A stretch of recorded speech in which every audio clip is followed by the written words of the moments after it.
Hey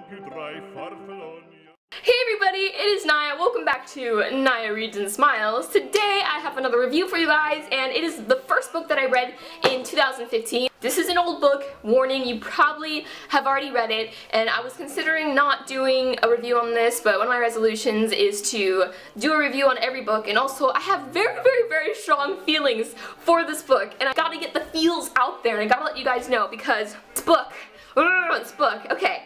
You guys are probably wondering, what is this book I'm reviewing? Well, you probably already know because of the title. But anyways, the book I'm going to be reviewing is Looking for Alaska by John Green. Okay, you guys, this book literally was the biggest disappointment in my life. Well, yeah, in my book life. This was literally the most disappointing book I have ever read. Let's get into this. So first of all, this book, Looking for Alaska, is award-winning, and I believe it is actually on, for some schools, on their required reading list. This book was so hyped up, people just were talking about it all the time. John Green wrote The Fault in Our Stars, which is one of my favorite books of all time. I was so looking forward to reading this book. So hyped, and I was so pumped, and I was ready for my life to change. I was prepared, I was mentally just like, okay, I'm in the zone, I'm ready, I'm feeling this. 20 pages into this book. 20 pages into this book.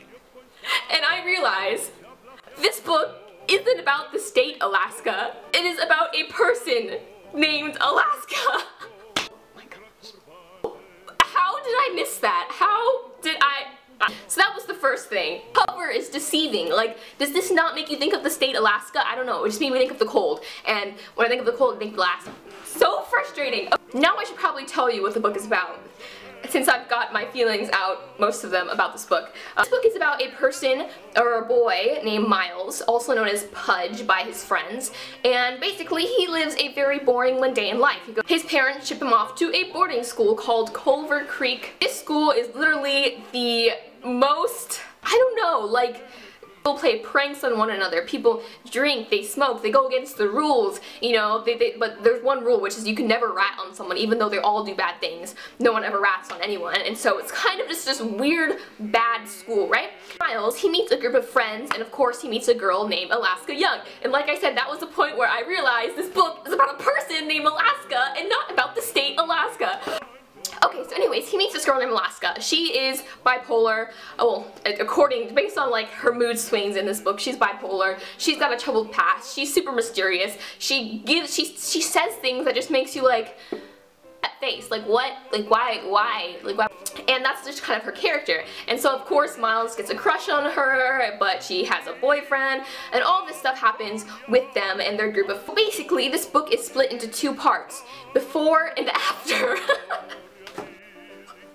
Before is just like literally like the name of the chapters are like 87 days before, 12 days before, so you know it's leading up to something, right?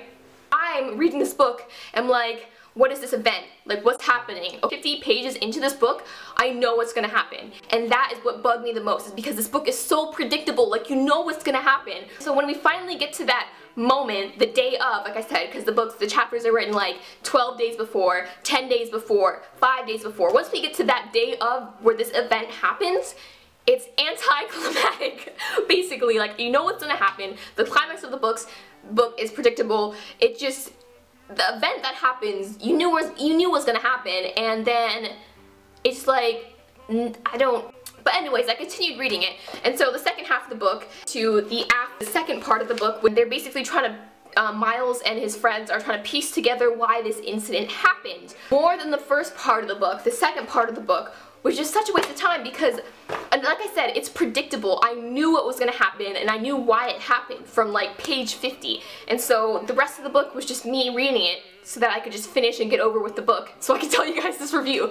Yeah, and I got to the end of the book, okay, I finished it, and I felt nothing.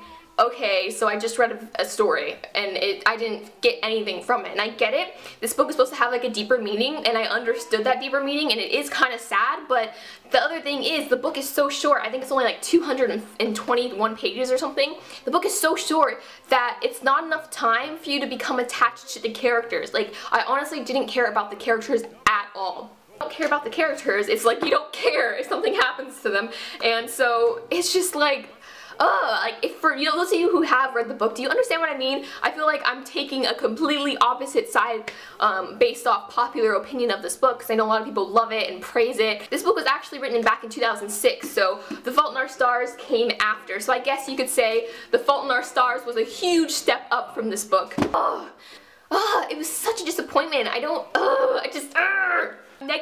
I'm negative fangirling right now because this book was just made me so mad that there's so much hype around it, like a lot of hype around it, and then it just disappointed me so much, and so yeah, overall I'm giving this book 4 out of 10 stars. Well, I gave it 4 out of 10 stars in the blog post that I wrote. I'll link that down below, but I'm actually thinking of changing it to 3 out of 10 stars because it wasn't interesting, it was predictable, you couldn't connect with the characters, at least I couldn't connect with the characters. The events in this book were just very boring. There was no character development.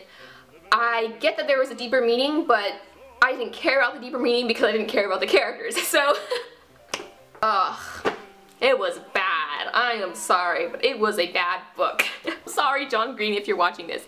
But yeah, okay guys, well, I hope you liked this negative review. I hope you like this review. I'm trying to be as honest as possible with you guys. I don't want to recommend a book that I personally just didn't like, and I would not recommend this book, but I don't know, maybe it's just me. I'm that 1% who just didn't like it. Well, okay guys, I hope the rest of your day goes well. You know, I hope you get to read some more today, or whatever you're doing. I'm not sure, it's a Saturday. But anyways, I will see you guys in my next video, and keep reading. Bye!